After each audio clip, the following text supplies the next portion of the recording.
ప్రభువైన యేసుక్రీస్తు నామములో మీ అందరికీ హృదయపూర్వకమైన వందనాలు. వాక్యాన్ని పూట మనం ధ్యానిద్దాం. సామెతల గ్రంథం 13వ అధ్యాయము 12వ వచనం.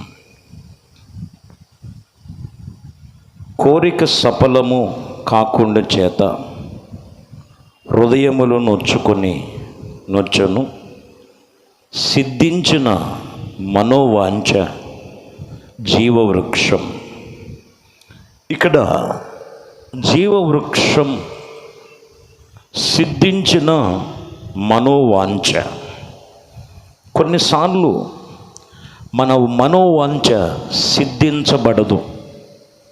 కొన్ని కోరికలు సఫలము కాకుండా, కొన్ని ఆలోచనలు సఫలము కాకుండా, కొన్ని వారు ప్రార్థనలు అడుగుతారు, దేవుణ్ణి అడుగుతారు, సఫలము కాకుండా వారు మనోవాంఛలు సిద్ధించబడలేనటువంటి పరిస్థితులు. ఇక్కడ మనము మనోవాంఛ సిద్ధించి మనోవాంఛ కలిగినటువంటి వారు జీవవృక్షం, వారు ఫలిస్తూ వారిలో జీవం ఉంటుంది. కొంతమందిని మనం చూస్తే ప్రభువుని నమ్ముకున్నాం, కొన్ని రోజులు, కొన్ని నెలలు, కొన్ని సంవత్సరాలు అయిపోయింది. సంవత్సరాలలో మనం గమనిస్తే ఎన్నో ప్రభు దగ్గరికి వచ్చి కొన్ని ప్రత్యేక ప్రార్థనలు, కొన్ని ఉపవాస ప్రార్థనలు, కొన్ని మొక్కుబడి చెల్లించుకున్నట్లుగా మొక్కుబడి ప్రార్థనలు చేసిన వారు కూడా ఉండొచ్చు. వారి కోరికలు సఫలము కావట్లేదు. వారు మనోభేదం, మనోవాంఛ జీవవృక్షముగా లేదు. కారణం ఏమై ఉన్నదంటే, ఎందుకని మా ప్రార్థనలు వినట్లేదు, మా ప్రార్థనకి సమాధానం రావట్లేదు. కొన్నిసార్లు వారు ప్రార్థనలకు వారు సమాధానం రాకపోవటం వలన వారు ఉంటున్న సంఘములో కంటే, వారు దైవజనుల దగ్గర ప్రార్థనలు చేయించుకున్నటువంటి విషయంలో కంటే ఇంకా కొన్ని చోట్లకి వెళతాం, వేరే చోట్ల కూడా ప్రార్థనలకు వెళ్ళటం, వేరే చోట్ల ప్రార్థనలు చేయించుకునటం, వేరే ఆలోచన చేస్తూ ఉన్నా కూడా వారిలో జీవము లేకపోవటం కారణం వారి కోరికలు నెరవేరలేకపోవటం. ఎందుకు నెరవేరట్లేదు ఈరోజు? ఎందుకు నువ్వు అనుకున్నది పొందుకోలేకపోతున్నావు? ఎందుకు నువ్వు చేస్తున్న ప్రార్థన నీకు ప్రతిఫలము రావట్లేదు? ఎందుకు నీ కుటుంబము జీవముగా ఉండలేకపోతుంది? ఈరోజు వాక్యాన్ని మనం ధ్యానించుకుందాం. సామెతల గ్రంథములోనే 11వ అధ్యాయము 30వ వచనం. నీతిమంతులు ఇచ్చు ఫలము జీవవృక్షం, జ్ఞానము కలిగిన వారి ఇతరులను రక్షించెదరు.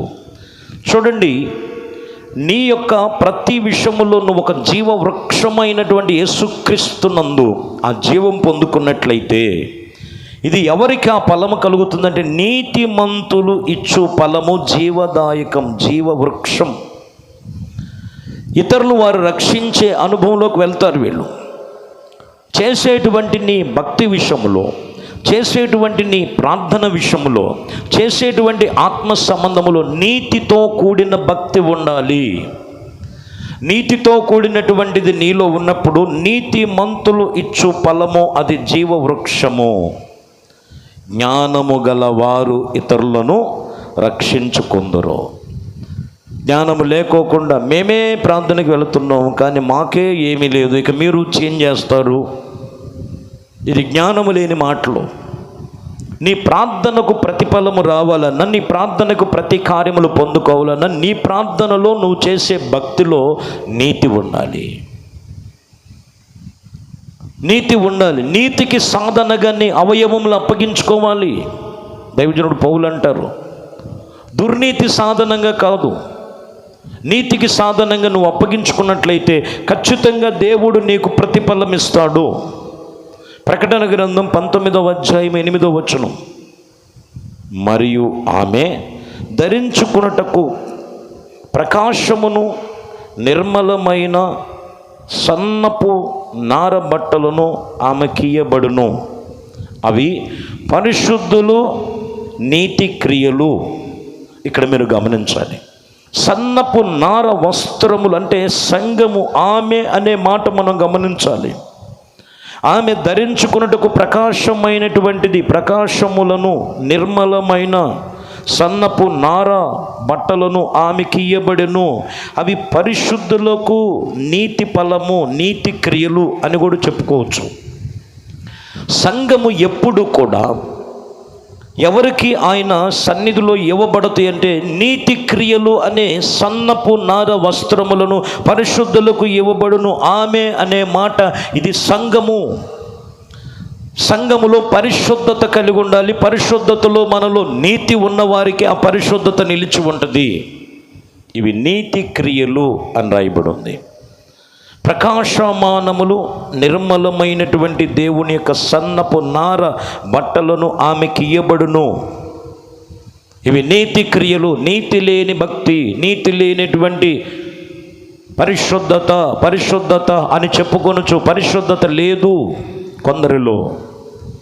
అందువలనే వారు అనుకుంటున్నారు, కానీ వారు మనోభిలాషలన్నీ కూడా వారిలో నెరవేర్పు లేదు, ఫలాలు లేవు, ఆశీర్వాదాలు లేకపోవటానికి కారణం ఏంటంటే ఆ వస్త్రములు ఎప్పుడు మన మీద ఉన్నట్లు, ఇదిగో నీతి అనే వస్త్రములు మన మీద ఎప్పుడు కూడా ధరించుకొని ఉండాలి. అది ఎలా ఉండాలంటే క్రియలతో నీ నీతి కనపడాలి. క్రియలతో నీ నీతి కనపడాలి. ఎందుకనంటే చాలా జాగ్రత్తగా గమనించాలి. నీతి కలిగినటువంటి వారు ఎప్పుడు కూడా చూడండి, వాళ్ళు ఎప్పుడు కూడా నీతి కలిగిన వారు సింహము వలె ధైర్యముగా ఉంటారు. ఏ విషయంలో తొందరపడరు. చూడండి, యేషేబు మరియమ్మ గారిని గురించి మనం మాట్లాడుతున్నప్పుడు యేషేబు గారికి మరియమ్మ గారి గురించి తెలిసింది. మరియమ్మ గారి గురించి తెలిసింది, కానీ ఎలా పడితే అలాగా నీతి లేకోకుండా తన వారి యొక్క తెలిసినటువంటి విషయాన్ని పబ్లిక్ చేసుకొని లేనిపోయిన గందరగోళము పరిస్థితులు తెచ్చుకోలేదండి. ఈ మాటలు మనం గమనించవచ్చు. మత్తయి సువార్త 1వ అధ్యాయము 19వ వచనం. ఆమె భర్త అయినటువంటి యేషేబు నీతిమంతుడై ఉండి, ఎవరంటే ఈయన నీతిమంతుడైన యేషేబు. చూడండి, పాత నిబంధనలో ఉన్న యేషేబు గారు నీతిమంతుడే. ఆ పేరు పెట్టుకున్నటువంటి ఈయన కూడా నీతిమంతుడే. ఈరోజు మనం గమనిస్తే నీతిమంతుడైనటువంటి యేషేబు ఆమెను అవమానపరచడం వల్లక, ఇదిగోండి చూడండి, ఏ విషయంలో కూడా అవమానపరచడానికి వాళ్ళు ఒప్పుకోలేదు. కారణం ఏమై ఉన్నదంటే నీతి అనే క్రియలు, నీతి అనే వస్త్రములు. ఈరోజు నీవు సఫలమవ్వాలన్నా, ఆశీర్వదించబడాలన్న కొన్ని విషయాల్లో కొంతమంది నీతి లేక, నీతి తప్పి తన కుటుంబాన్ని తానే రోడ్డును పెట్టుకునేవారు కొందరు ఉంటారు. తన వ్యక్తిత్వాన్ని తానే కొన్నిసార్లు బజార్ను వేసుకునేవారు కొందరు ఉంటారు. తెలిసినటువంటి ప్రతి విషయంలో నీతిమంతులు చేసేటువంటి పనిని మనం చూసినట్లయితే ఆమెను విడిచిపెట్టవలనొల్లక రహస్యముగా ఆలోచన చేస్తున్నాడు. కానీ దేవుడు తర్వాత ఆయన దూతను పంపినట్లుగా రాయబడి ఉంది. ఈయన ఎవరంటే నీతిమంతుడైన యేషేబు. ఈరోజు ప్రభువు నమ్మిన నీవు, నీకు కొన్ని జరుగుతున్న కొన్ని ఇబ్బందులు కలిగిన కొన్ని పరిస్థితులు ఎదురైనా, నీ నీతి క్రియలను బట్టి, నీతిని బట్టి, నీతి అనేటువంటి వృక్ష ఫలము, జీవ వృక్షము నీలో ఉండాలి. యేసుక్రీస్తు నీతి కలిగిన వాడు. ఆయన వెంబడిస్తున్నటువంటి మనము నీతి అనేటువంటిది, యథార్థత మనలో ఉండాలని వాక్యం ఇక్కడ చెబుతున్నటువంటి మాటలు చూడండి. ప్రకటన గ్రంథం 22వ అధ్యాయము 18-19 వచనాలు.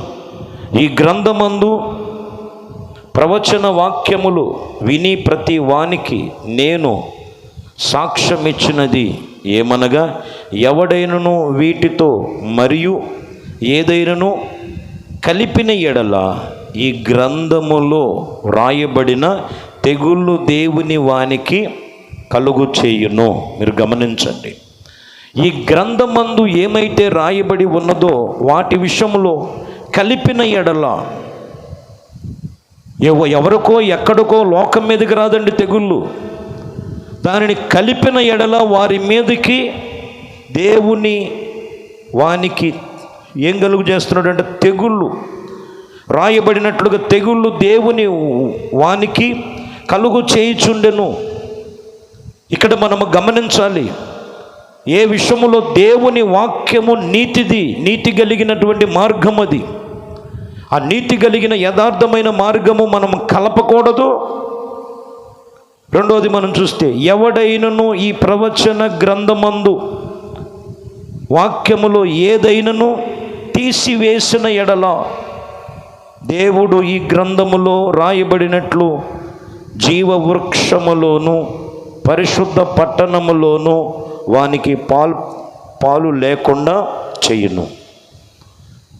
ఒకటి ఇక్కడ కలపకూడదు, రెండోది తీసివేయకూడదు. తీసివేసినట్లయితే పరిశుద్ధ పట్టణములో వారికి ప్రవేశము లేదు, పాలు పంపులు లేవు. కలిపినట్లయితే దేవుడు తెగులును ఏర్పాటు చేశారు, ఆ తెగులు వానికి కలుగునని రాయబడి ఉంది. దేవుని వాక్యాన్ని నువ్వు కలపకూడదు, దేవుని వాక్యాన్ని నువ్వు చెరపకూడదు, తీసివేయకూడదు. దేవుని వాక్యము నీతి కలిగిన మాటలు, దేవుని వాక్యము పరిశుద్ధమైన మాటలు. ఈరోజు మనం గమనించాలి, దేవుని వాక్యమును బట్టి మనము నీతిని, యథార్థతను, పరిశుద్ధతను కాపాడుకొని, ఇదిగో ఆశీర్వాదమే కాదు, హెచ్చరికలు కూడా ఉన్నాయి. హెచ్చరికలే కాదు, కొన్ని శోధనలు ఉన్నాయి.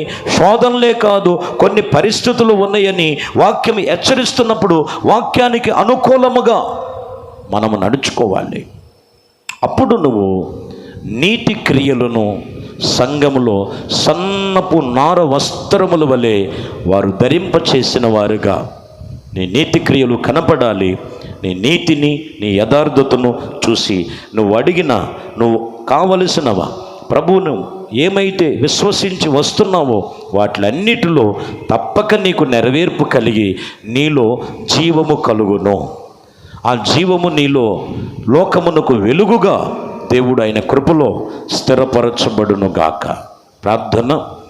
మమ్మల్ని మిక్కిలిగా ప్రేమించిన మా ప్రియ పరలోకపు తండ్రి, మీ నామమునకు స్తోత్రములు నాయన.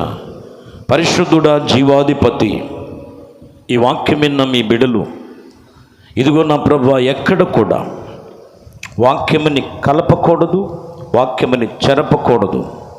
వాక్యానుసారంగా నడుచుకొని సంఘము నీతి అనే వస్త్రముల వలె నీతిమంతులుగా తీర్చుటకు, మమ్మల్ని జీవింప చేయటానికి మీ నీతి వాక్యములు మమ్మల్ని బోధిస్తూ ఉండగా, ప్రతిరోజు ఈ వాక్యముల చేత ఎందరైతే తిప్పబడుతున్నారో, ఎందరైతే సరిచేయబడుతున్నారో, ఎందరైతే వాక్యమును అలవరుచుకొని వాక్యానుసారంగా నడుచుకుంటున్నారో వారందరినీ నీ నీతి రాజ్యమునకు తిప్పండి.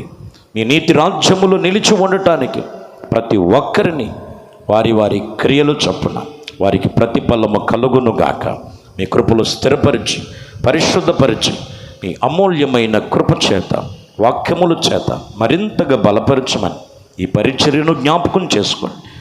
ఇదిగో నేను ఈ నిత్య కృప కార్యక్రమాలు అనేక మందికి ఆశీర్వాదకరంగా, అనేక మందికి నా ప్రభువా క్రీస్తు రాజ్యమున కొరకు, వ్యాప్తి కొరకు కట్టబడినట్లుగా మీ కృప చూపించమని ఈ పరిచర్య, సంఘ సహవాసములు సమస్తం మీ చేతులకు అప్పగిస్తూ వాక్యమని వేకేపిస్తున్న ప్రతి కుటుంబాన్ని మీరు దీవించమని యేసు క్రీస్తు నామములో ప్రార్థించి వేడుకొనుచున్నాము తండ్రి.